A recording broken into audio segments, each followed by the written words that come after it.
jour tu seras grand. Un jour tu seras utile pour la société.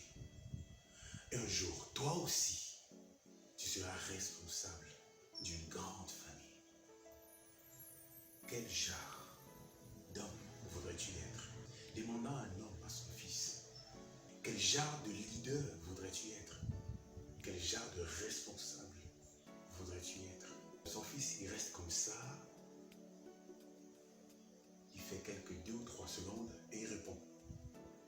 Papa, je voudrais être comme toi.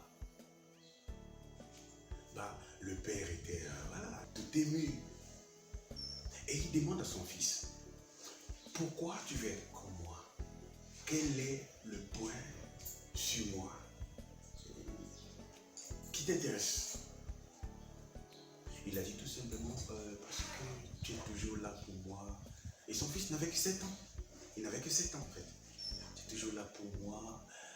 Et chaque fois que je rentre à la maison, je parle avec toi, j'échange avec toi, tu es un bon professeur, tu es mon héros, papa. Et il était très content de ce fait. En fait, il y a un point qui m'intéresse dans tout ça. C'est que papa avait toujours le temps. Il avait le temps pour sa famille. Et justement, son fils a 7 ans déjà. Il savait déjà quel genre d'homme il va être demain. Il va être comme papa. Papa qui a du temps pour sa famille. Papa qui a du temps pour faire ci et faire ça. Et après, son fils a continué à lui poser des questions. Papa, j'aimerais savoir quand même. Parce que je vois les camarades de classe dire mon père est comptable, mon père ci, mon père ça. J'ai un camarade de classe même dont son père est capitaine dans un bateau. Son père dit ah bon? Oui. Et il demande à son père, je sais pas, papa, toi tu fais quoi dans la vie? Son fils n'avait que 7 ans. Son père lui dit tout simplement, je suis un homme d'affaires. Oui, un homme d'affaires. Il est toujours étonné, il demande, un homme d'affaires comment, papa? Ça veut dire quoi, un homme d'affaires? Il dit, un homme d'affaires, c'est un businessman. C'est quelqu'un qui a réussi à créer une grosse ou alors des grosses organisations qui font en sorte que beaucoup de personnes travaillent pour lui.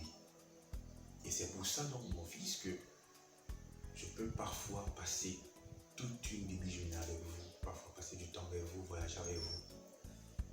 Ah, son fils ne savait pas. Et il se lève donc, il se tient debout, il dit que quand je serai grand, je serai un businessman comme papa. Regardez.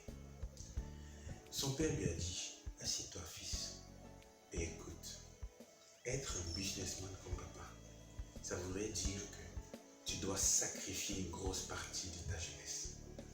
Tu dois sacrifier une grosse partie de ton adolescence. Et il a commencé à raconter à son fils l'histoire de sa vie. Comment il se comportait quand il était jeune. Qu'est-ce qu'il faisait quand il était jeune. Il avait des amis qui passaient du temps dans les boîtes de nuit. Il avait des amis qui passaient du temps à s'amuser, à fêter. Il avait des amis qui vivaient normalement leur vie. Mais lui, il passait son temps, ses loisirs, à construire son business, à travailler dur. Il a commencé par nettoyer les chaussures, cirer les chaussures, laver les voitures. Il a ouvert des boutiques. Et ensuite, il a ouvert une grosse entreprise. Aujourd'hui, il a une très grosse entreprise de transport, une grosse entreprise de logistique, une grosse entreprise de shopping en ligne, e-commerce. Et aujourd'hui, il sort de temps en temps, il voyage, il passe du temps avec ses partenaires, il passe du temps avec ses employés, il les forme, il les coach. Et il passe beaucoup plus de temps avec sa famille parce qu'il a eu une période de sa vie, plus de 15 ans de sa vie, à bâtir sa vieillesse. Et aujourd'hui, son père n'a que 40 ans parce qu'il a commencé la vie active quand il avait l'âge de 15 ans. Et donc, il a fait en fait 25 ans de sa vie à travailler, 15 ans de façon professionnelle, mais les autres 10 ans étaient comme des années d'entraînement. Et il a dit à son fils qu'il faut donner du temps maintenant. Parce que beaucoup de personnes ont l'habitude de dire je n'ai pas le temps. Je n'ai pas le temps de construire un business. Je n'ai pas le temps de travailler. Je n'ai pas le temps de faire ci. Je n'ai pas le temps de faire ça. Les amis, ça, c'est de la procrastination. Notez ça bien. De la procrastination. Beaucoup de personnes renvoient à demain ce qu'ils peuvent faire maintenant. Vous avez beaucoup de choses à faire maintenant. Vous travaillez peut-être quelque part, 8 heures à 10 heures par jour. La journée a 24 heures. Un être humain normal dort 8 heures par jour. 8 heures par jour et peut-être 10 heures de travail, en comptant peut-être le transport et tout. On se trouve à 18 heures. 18 heures, il manque 6 heures. 6 heures de temps, que faites-vous de ces 6 heures? Considérons que vous passez 2 heures de temps avec votre famille. Que faites-vous de ces autres 4 heures de temps? Considérons que vous avez 1 heure pour vous reposer. Que faites-vous des autres 3 heures de temps? Considérons même qu'il y a une autre heure considérée à servir les amis et autre chose, disons un peu les loisirs. Les 2 heures de temps qui restent par jour, que faites-vous de ça? C'est maintenant qu'il faut construire son avenir. C'est maintenant qu'il faut travailler sur ses projets. C'est maintenant que vous pouvez travailler l'homme que vous voulez être demain. Quel genre de leader voudrais-tu être demain? Quel genre de responsable voudrais-tu être demain? Ça, c'était la question que son père lui a posée. Et il a dit à son fils que si tu veux être un leader demain, comporte-toi maintenant comme un grand leader. Comporte-toi maintenant comme l'homme que tu veux devenir. Arrête de procrastiner, arrête les excuses. Mets-toi à l'action maintenant. Je vais vous donner dans cette vidéo 3 choses que vous pouvez faire pour chasser au loin la procrastination. 3 choses. 1. Quel est l'objectif que vous avez? Définissez-vous un objectif clair de ce que vous voulez être, de ce que vous voulez avoir. Focalisez-vous sur ce que vous voulez devenir demain. Parce que lorsque tu te comportes maintenant comme la personne que tu veux devenir demain, tu commences à incarner l'homme que tu veux être. Et cette vie-là naît en toi. Toi-même, tu te ferais un chemin. Et tu deviens finalement demain l'homme que tu voulais devenir depuis. C'est maintenant que tu vas construire ça. C'est pas demain. On n'aura jamais le temps. On n'aura jamais le temps. Le temps vient. Le temps ne se remplace pas. Le temps vient et il passe. Qui est-ce que tu voudrais être demain? Deuxième chose. Première des choses, c'est avoir un objectif. La deuxième des choses, c'est de passer à l'action. Passer à l'action. N'attends pas que tout soit parfait. N'attends pas que tout soit clair. Si tu as quelque chose à faire maintenant, mais fais-le maintenant. Toutes ces choses que tu avais eu à faire, fais-les maintenant. Fais-les maintenant. Disons que ça, c'est la troisième chose. La première, c'est l'objectif. La deuxième, planifie. La troisième, passe à l'action maintenant. Demain, ce n'est pas le bon jour. Hier n'a pas été le bon jour. Le bon jour, c'est maintenant. Prends un agenda. Note dans ton agenda les objectifs clairs. Planifie, tu veux commencer quand et passe à l'action maintenant. Passe à l'action maintenant. Arrête de dormir sur ton oreiller. Arrête de te donner des excuses tout le temps. Lève-toi. Agis maintenant. Tu rencontreras des obstacles, c'est vrai. Tu rencontreras des difficultés, c'est vrai. Tes amis vont t'abandonner, c'est vrai. Mais demain, tu vas regretter. Son père a continué à lui donner cette phrase. Écoute mon fils.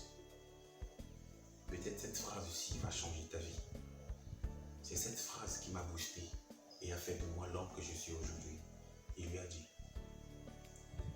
la douleur de la peine ne sera jamais aussi forte que celle du regret. Je répète, la douleur de la peine ne sera jamais aussi forte que celle du regret. Imaginez une femme qui se fait taper tous les jours par son mari, ou alors des femmes qui sont victimes de violences, des abus quelconques. Toutes ces douleurs du corps, la peine, ça fait mal. Cette douleur, les amis, n'est pas si forte que celle du regret. Parce que la douleur du regret, elle consume de l'intérieur. Souhaiterez-vous être des vieux qui vont passer du temps à dire à leurs enfants, quand j'étais petit, je jouais à la guitare. Quand j'étais petit, je jouais au bal. Quand j'étais petit, j'étais intelligent. Quand j'étais petit, je faisais ci. Et maintenant, qu'est-ce que tu es devenu? Voudrais-tu que ton fils te regarde et dise, mais attends, tu as fréquenté avec ce monsieur-là? Quand lui construisait cette maison, toi tu étais où? Voudrais-tu que ton fils te demande ça? Ou voudrais-tu que ton fils dise que j'aimerais être comme papa? Qu'est-ce que tu voudrais avoir demain? Ça sera dur, c'est vrai. il n'y aura même pas de route. Tu vas parfois te trouver dans des situations où il n'y a pas de chemin du tout. Et tu vas vouloir faire machine arrière. Tu vas lancer un business, ça sera difficile, on va te mépriser, tu vas vouloir abandonner. Mais c'est maintenant que tu dois travailler. C'est maintenant que tu dois sacrifier. Parce que demain, tu n'auras plus le temps. On a le temps maintenant. Demain, on n'a pas le temps. Je n'ai pas le temps. Arrête de dire ça. Je suis fatigué. Arrête de dire ça. Je ne peux pas. Arrête de dire ça. Tu peux le faire. Je te donne un conseil. Parce que tu ne sauras pas quand c'est possible ou non. Alors agis comme si tout était possible. Car impossible is nothing. J'aime cette phrase de Ralph Waldo qui dit « N'allez pas là où le chemin mène, mais allez là où il n'y a pas de chemin du tout et laissez une trace. »